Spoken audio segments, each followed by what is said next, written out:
Let's make some bread. Hello and welcome to Frugal Over 50. I'm Amy and I'm happy to welcome you here to my channel where we talk about everything related to frugality, minimalism, and intentional living, especially aimed at the needs of the mature woman. In today's video, I'm going to show you my experiences in making an American sandwich loaf. And this is from a book that I'm going to show you here. So I actually have this book.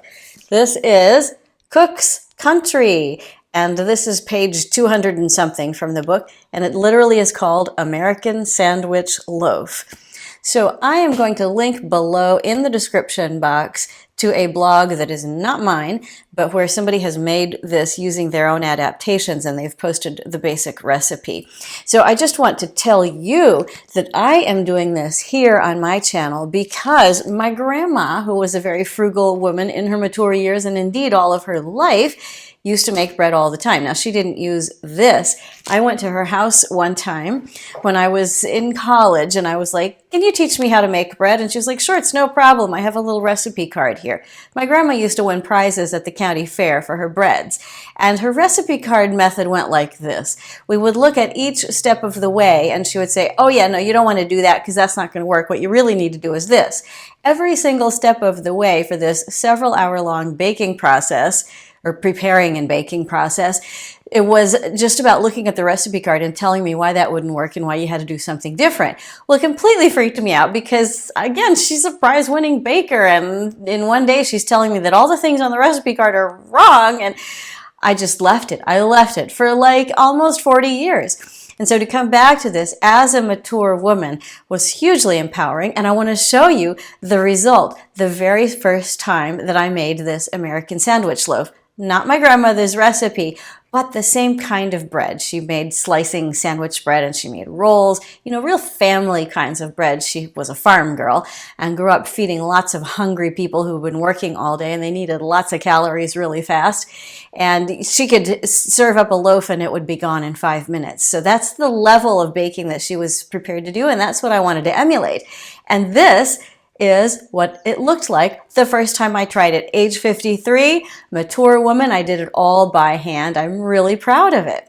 So I just want to kind of walk you through some of the steps that I took. As we dive into this, I want to tell you that I'm not going to be showing you the entire process that I went through to make this loaf, not because it's not interesting, but because I don't really have the camera set up to do that. So what I did is I would do certain processes and then I would stop and take a picture or a short video, and that's what I'm going to show you today. I just got so excited I had to share it with you. Frugal woman, mature woman, learning to bake bread for the first time, and it is a frugal process. So first of all, I gathered my ingredients together, and it's very simple. You have to make this American sandwich loaf. You're going to need some milk, some water, some yeast, some salt, some honey, some butter, and some flour. And that's it. That's all you're going to use.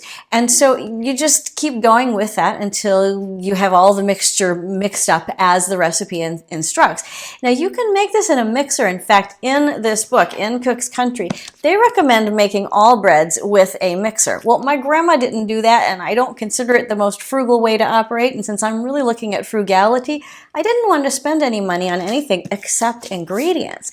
So I followed the method that I saw on the British Bake Off, the Paul Hollywood method, where he just sticks his hands in the bowl and starts mixing things around. Again, didn't video that because I was mixing with my hands instead of videoing. But it was really fun. It's like a kid playing with Play-Doh or making mud pies. At the end of the kneading process, you end up with something that looks like this. And this is sort of shaggy looking ball of dough, not quite ready to rise or proof, as the Brits would say. But it's close. So you go walk away for about 5 minutes and come back and shape it and smooth it again, and it looks smooth. So then you put it in an oiled bowl and let it go for an hour to hour and a half to a little longer, depending on your climate. I live in the tropical humidity, so I've been experimenting with an hour or an hour and a half. I think about an hour is probably right in my heat and humidity. Where you are, it might take 2 hours or more. When you take it out, it looks like this. It's doubled in size and it's nice and springy. So you put it back on the board that you were kneading and spread it out. I used a 9x5 bread or meatloaf pan. So I spread it out and I rolled it, I just patted it with my hands really. And I didn't use any extra flour because it's a slightly enriched dough. I just didn't want to add more flour to it. So I put a little bit of light tasting oil down just to keep it from sticking. And it was great. And then roll it up, stick it into the pan, and it looks like this. It's a gorgeous thing, but it's not quite ready to bake. This would bake like a brick. Then you have to let it rise again. And I've been experimenting between 45 and 75 minutes, and really 45 minutes is about the limit. It gets pretty puffy and looks like this. It goes into the oven, and there it is, my little shot of it in the oven. And when it comes out, it's a thing of beauty. Now I put butter over the top, melted butter over the top before it goes in the oven and again after it comes out, just to give it a little extra softness. I also have a squirt bottle of water that a couple of times in the baking process I just go and squirt a little steam into the oven because I like it to be softer rather than crispier on the outside because we're talking sandwich loaf. So then I take it out, let it cool for at least 2 hours, which is hard to do because it smells so good, you cannot imagine. Slice it up, and then here's a shot of it with some jelly on it. It's just strawberry jelly. And you can see what the loaf looks like on the inside. Now this is me, a frugal woman who's always gone for the cheapest loaf of bread at the store and who just can't imagine baking her own bread because it's gotta be so hard and I'm gonna kill the yeast. That loaf that I just showed you with the slice with the strawberry preserves, that's the third loaf that I've ever made in my life. I've made 3 in 3 weeks. They've gone down like by halfway through the week, they're gone. Everybody's so happy with them. Everybody loves them. I've given them away. I'm going to keep making them. So I wanted to talk to you because I'm not just a mature woman trying a new adventure. I want to talk to you about the frugality piece of this. Because we're always thinking in budget conscious terms when we're frugal, mature women. And we have to think about things like our time. Sometimes we are in a phase in our lives where we're working a lot because these are the sort of last big years when we are pumping out high income. And so you may not be home. And so it might seem like it takes too much time to make bread at home. And so it would take less time to go and buy some somewhere. That's possibly true. But in situations where you have a little bit more time, even if you're going to be at home for a couple of hours, you can mix this dough up, stick it in the fridge for up to 3 days, really, to let it ferment and develop flavor. Then pull it out. And if you've got about 3 hours that you're going to be at home, that's all watch time. You're just letting it rise, then you're shaping it, letting it rise again, and sticking it in the oven. So if you're home doing other chores, you can finish up this bread, and it's not too much of an imposition on your time. So the other thing that I like to think about is energy cost. And I want to talk about this because a lot of people who are in the frugal world talk about things like how much it costs per ingredient for this particular item. And I think that's not entirely the full picture because you have to think about how much is the energy cost to go to the store? How much does it cost gas-wise? How much is the energy cost to get rid of the waste products from this? Like I have to take my trash to the dump because I live in a small community, so there's a gas expense there. And then how much does it cost to use the electricity or the gas or whatever it is that you use for your oven, right?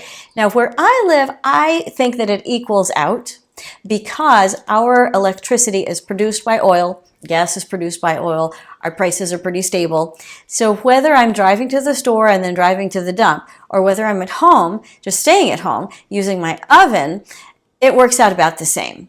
And the quality of the loaf that I would purchase at the store versus the quality of the loaf that I made, I have to brag a little. Oh my gosh, my loaf was so much better. If you've never tried this, you gotta try it.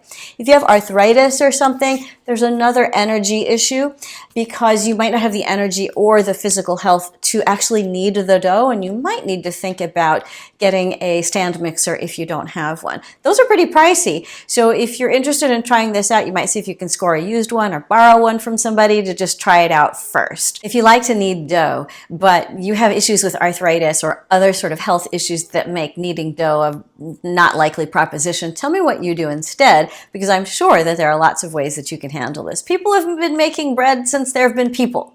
There are all sorts of ways to do it, and I'm finally discovering as a mature woman that we don't need to be scared of it. Now, those two are kind of big costs, you know, when you're thinking about your time and the energy, and I mean physically the energy of what the oil, the gas, the electricity, those kinds of things. And then your own physical energy as well. But then you also need to look at the cost to get the ingredients into your house, because this is where I think some frugal people are not giving the full picture of the difficulty that it can cause. If you need to go out and buy flour, that's like $5 right there. Buy the yeast, that's about $6. I'm quoting prices at my local markets, right? So you've already spent like $11, and then you have to get milk, and I get milk. Milk here is about $4 for a half gallon. So what's that? We're up to $15. Butter is another $3 a pound. So $18. What else did I mention? Honey. I don't have to buy honey because I have a friend who gives it to me. Let's say it's about $20 just to get the ingredients into your house. If you don't physically have $20 to spend that week, then you can't do it. It's not even an option. It doesn't matter if it's frugal. You're going to go buy the cheapest loaf of bread you can get at the day-old bread store. I get that. So when you're talking about being frugal, it really depends on your budget. In my situation, it really worked out pretty well. I had the $20 or so to spend. I was able to get the ingredients. And once I had obtained the ingredients, I calculated that my cost per loaf was the same as or less than the cheapest loaf of bread that I could buy at the day-old bread store. And the quality was even higher than a loaf of similar type of bread that I would get at a bakery here in my town. And I'm not bragging on my baking. I'm maybe bragging on, America's test kitchen and cook's country, and maybe my grandma passed on some talent that I didn't know she passed on. So as you can see, my frugal adventure for the week has really left me excited. And I'm so happy to share this bread with you. I wish that you were here right now and we could all sit around my kitchen table together and try it out and talk about bread making techniques. Since we can't do that, I'd love to know, have you made bread? Do you like to make bread? What do you think about this whole process of getting in ingredients at once and then making things over time? Do you consider that part of your frugal life? What would you like to do next? What is your next frugal adventure? I hope that one of your next frugal adventures is to subscribe here, click the notification bell so you get notified first of new videos, and check out the next one as soon as it comes around. Thanks for being here. I'll see you soon. Bye.